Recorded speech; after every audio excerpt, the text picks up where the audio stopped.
For these past couple of weeks, since Dr. Mason made the video about some very alarming doctrines of Seventh-day Adventism, Pastor Ty Gibson, the SDA pastor, Pastor Ivor Myers, Midnight Crime Media, the Adventist Defense League, and so many others have been going all out to prove that one of the pivotal things that Mason spoke about briefly was Satan being the Adventist scapegoat. They've been doing all kinds of spins and videos and marathons and write-ups on Twitter, Facebook, Instagram to prove that Satan is the scapegoat. And of course, the usual Azazel referring to the goat demon and Satan in Jewish folklore, intertestamental folklore, etc., and their musings about Azazel as proof and justification that Satan is their scapegoat. And of course, one of the main reasons too is because Ellen White says Satan is the scapegoat, despite that she contradictorily says that Jesus is the scapegoat in 1897, but be that as it may.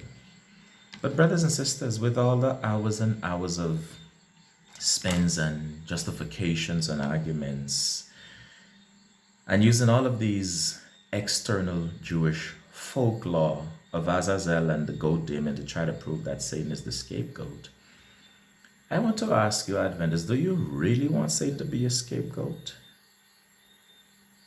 Are you comfortable with the idea that Satan is your scapegoat? Let me briefly give you few things to think about biblically, contextually from Leviticus chapter 16, and with one text of scripture says in Colossians 2:16 and 17 about the scapegoat. Just something to biblically think about. Obviously, you badly want to embrace Satan and you hold tightly to him as your scapegoat.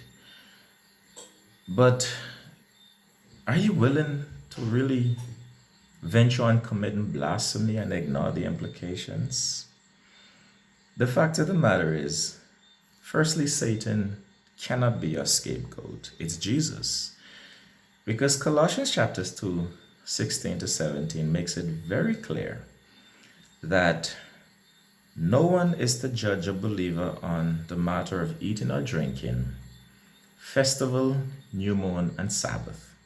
These are a shadow of things to come, but the substance, the body, is Christ's. Adventists, as at all spectrum of Adventism, embrace, argue, defend, and understand that the Day of Atonement is a festival, was a festival. This passage here, Colossians 2:16 and 17 says, festival, which includes the Day of Atonement, is a shadow, a substance of Christ. It does not say that these festivals, new moons, and Sabbaths are shadows of Christ and Satan. They are of Christ alone, which automatically proves that the Day of Atonement festival or ritual was a shadow of Christ's atoning work. That is the first point to ponder biblically. Also, when you analyze, brothers and sisters, the Old Testament sacrificial system, every animal engaged in the sacrificial system had to be unblemished.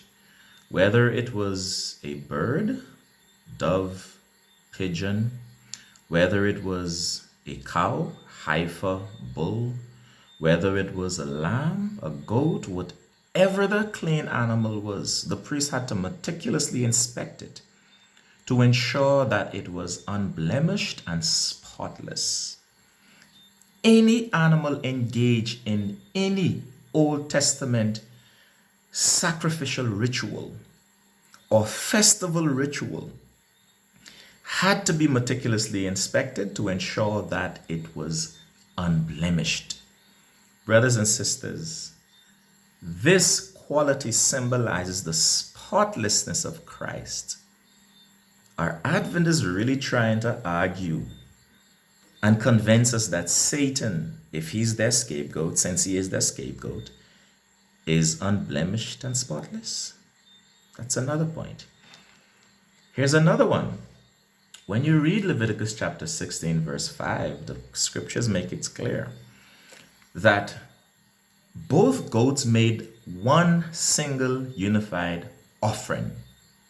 The dead goat symbolized vicarious death. It's dying on behalf of something or someone, in this case, the entire nation. And the living goat that was sent away symbolized expiation or the removal of sin and guilt. Both goats were necessary for the single sin offering. Both were aspects of this single sin offering. Are Adventists really trying to argue that Satan is a part of this single unified sin offering to God? Another point to ponder scripturally. The fate of each goat was chosen by chance or luck or fluke. No goat was predetermined who would die, who would be sent away. Both goats were equally unblemished. Both stood before the priest, and lot or dice or happenstance was the means by way they were chosen. Their fate were chosen, whether to die or to be alive and be sent away. This fact proves that both goats were equal, unblemished and equal. One goat could have equally died and the other one sent away to bear sins.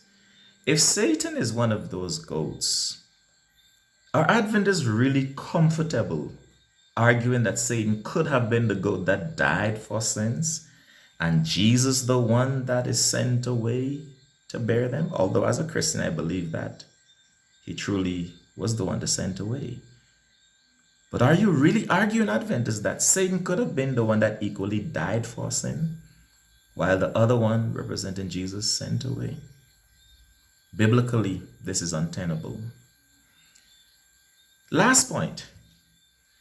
Leviticus 16 makes it clear that the scapegoat atoned for sin. Atonement was made over it.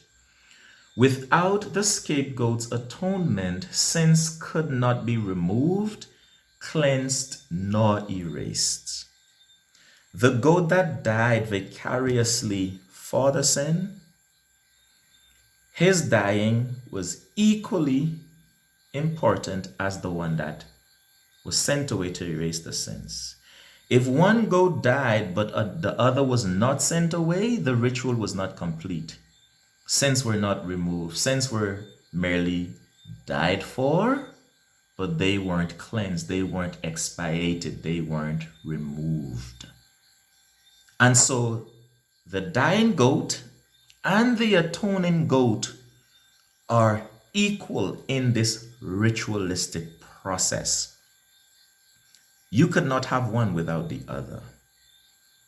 So the question is, are Adventists really comfortable with the thought that Satan atones for their sins, without which they can't be cleansed, erased, and removed? Brothers and sisters, there's so much to logically explore from this Day of Atonement ritual. But these alone already show how egregious, heretical, unscriptural, and unorthodox of the thought that Satan is the scapegoat and sin bearer. I don't have to do all kind of running around and drawing on Jewish folklore, even though in Hiding in Plain Sight Volume 1, I show that that's a historical fact of what they believed. But the fact is, biblically, that's not true. That would fall in the category of what Paul calls as Jewish myths. Biblically, brothers and sisters, there's no way one can embrace Scripture and Scripture alone, properly analyze Leviticus 16:11 and the entirety of the sanctuary services, and conclude that Satan is the scapegoat. That entire Day of Atonement ritual symbolizes Jesus. Jesus is symbolized by the high priest. Jesus is symbolized by the goat that died.